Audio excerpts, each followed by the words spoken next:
ทักทายสบายดีกับบรรยากาศ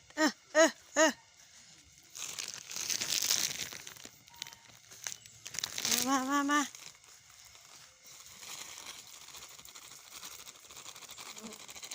เอาเกลือ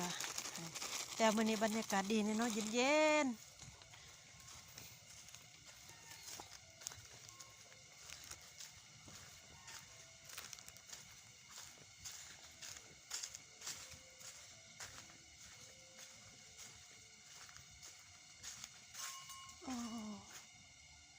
ว้าวมัวครับ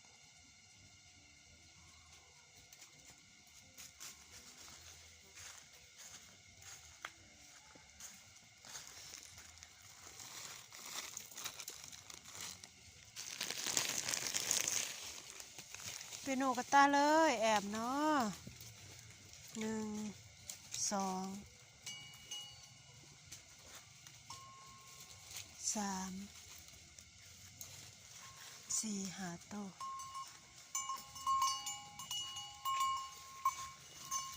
มา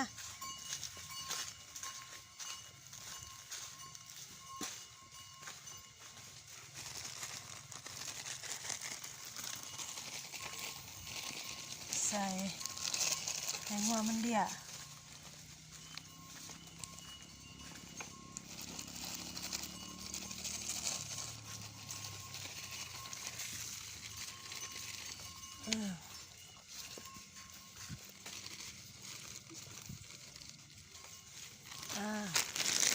แอมเติมหัวกระตาไหมเนาะโอ้ยเลย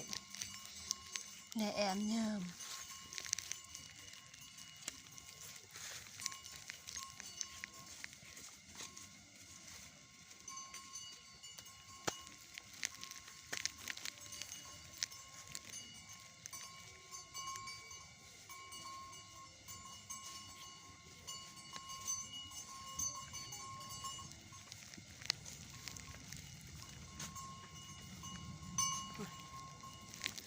จะไปละบังว่าก่อนข้าวนึงพี่น้อง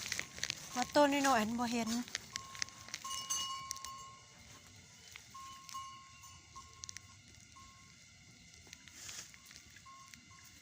มันเป็นบาทนี่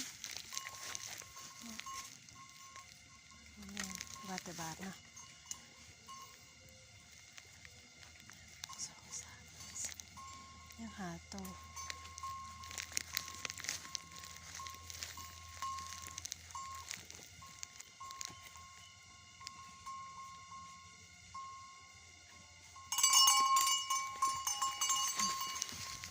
เดี๋ยวเราจะไปเลาะฟังนั้นเนาะ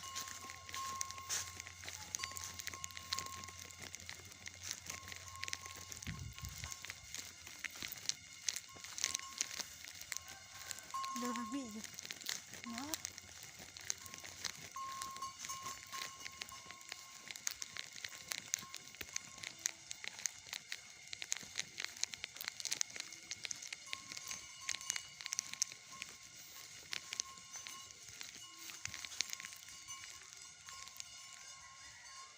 ยังนำอยู่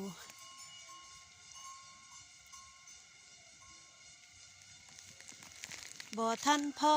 บ่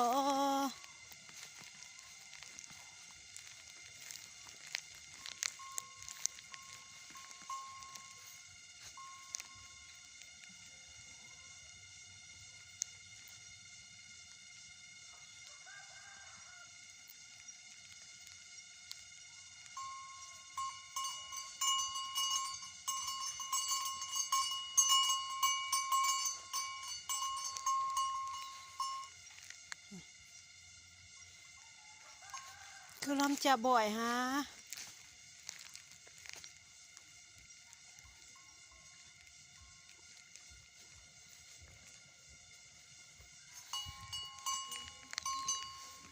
เถิกเข้า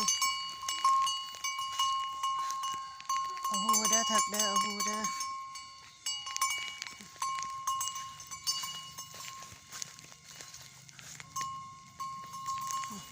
วันนี้บ่แม่น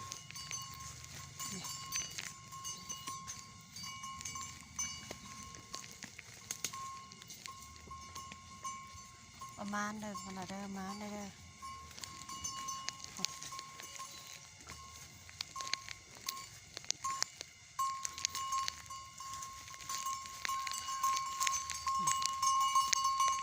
ะเลทะเล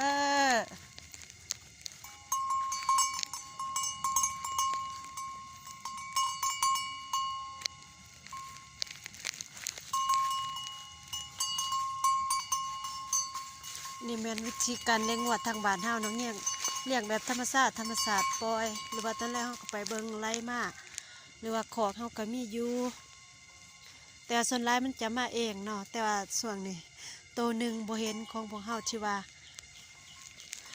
แม่เพิ่นตายป้าช่วง 2-3 เดือนหลังเนาะ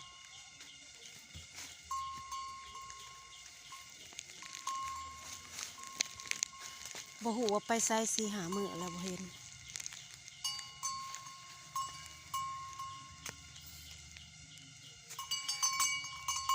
บรรยากาศยามเช้า